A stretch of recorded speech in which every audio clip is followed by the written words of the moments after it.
double checks for all the bounced emails or whatever, it's probably still 30,000, so it's a great list. So congratulations on that. All right, professional presentations. What I want to do today is figure out who in the room wants to go from 200 customers to 3,000. Who in the room would like to double the profits of a company that already exists? Okay. One very important piece of the puzzle is to figure out how are you going to get the sales for your presentations? How are you going to sell your product? How are you going to sell your service?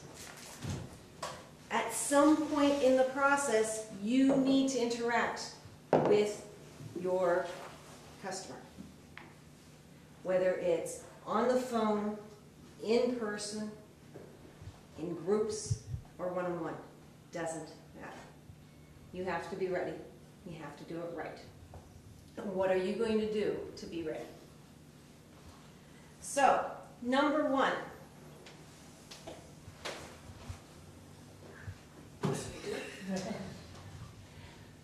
You can slide on the edge if you want. Number one, when you do one piece of the puzzle, what are you doing? If you're doing what a lot of people call your infomercial,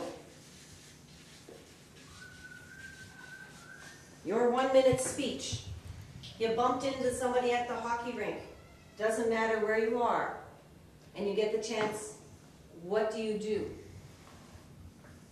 What is your infomercial? Do you have one? How many people in the room have what they would call an infomercial? Pretty good? Wonderful. If they give you 1 minute, take 1 minute. The infomercial that takes 20 seconds and you sit down doesn't have quite the impact. I was at a business meeting a couple months ago. There was 20 people in the room. Everybody got 1 minute. One lady stood up, I sell baskets, and sat down again. And then there was chairs. Well, yes. But they didn't know what words to put on. They're great at making them look beautiful, but they put 500 words on there.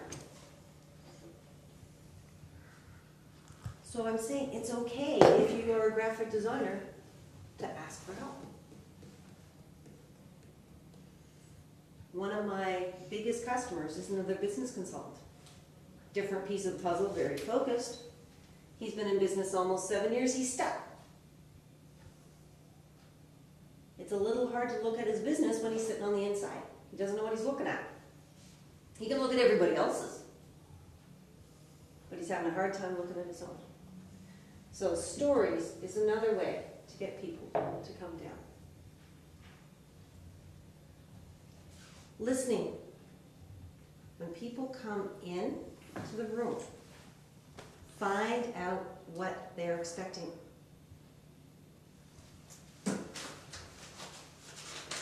We talk for 1 minute to say, what kind of presentations do they do?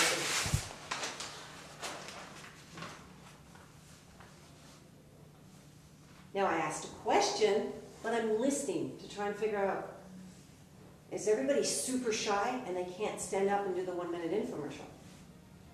They can do the 1 minute infomercial, we can improve it this much. But we're actually working to improve other pieces of the puzzle.